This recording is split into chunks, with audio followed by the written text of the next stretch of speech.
obviously be a bit careful, guys, but like somebody has asked, how can you find, what does fascial restriction feel like? So maybe we could just cover a little bit of palpation. Sure. And then So when you feel, don't go hard. Okay, Fluffy's going to lose his marbles at you.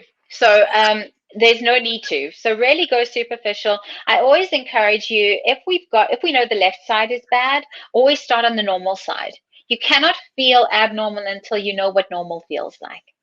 So always try to identify normal muscle, normal fascia, which feels like soft and squishy muscle. Very often you can actually feel the joint underneath it, if there is a joint underneath the muscle. So you can go fairly deep without any reactivity and very little pain on the animal's part.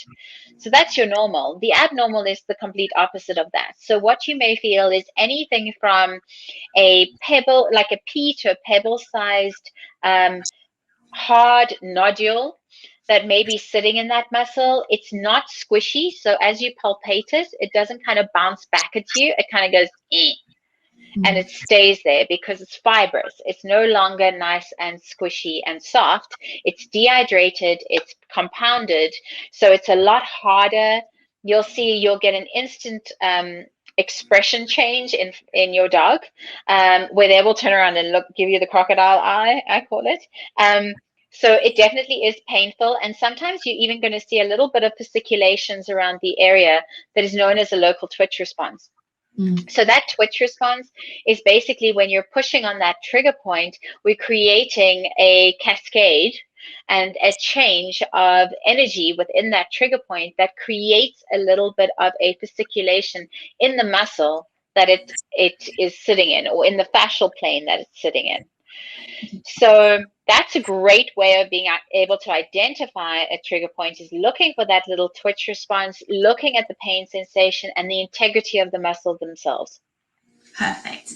And then I think for me, because I'm still a very big student in all this, I think when I started using my hands more, something that I found fascinating was the amount of dogs that when you're just stroking them and you go behind the skull and you're just over the atlas, you can start to begin to tell which dogs have got problems, because you go from this nice kind of chicken breast, semi-cooked, happy meal over the atlas and no tension there, and it just starts getting harder and thicker and more dominant, and you'll start going, oh my God, now let me blow your brains, guys. Think about all the dogs that do this and you're like, oh, he's got something in his ear, and you're like, no, what happens if that is giving him some grief back up here?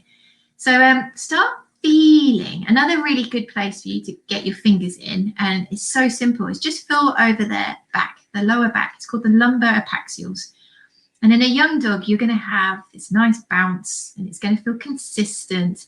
And when you get the less able, it starts turning into a bit like corrugated cardboard, and the skin doesn't move and it feels tone all the time.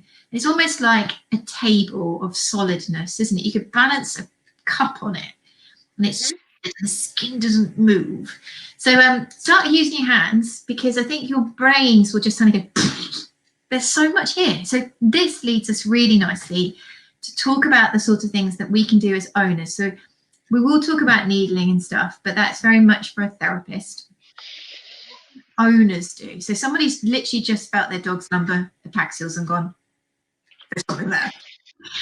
What can they do to kind of start their journey before their way to see a therapist? You know, really simple, not going to destabilize the dog, only offer comfort and reprieve. So one of the best techniques that I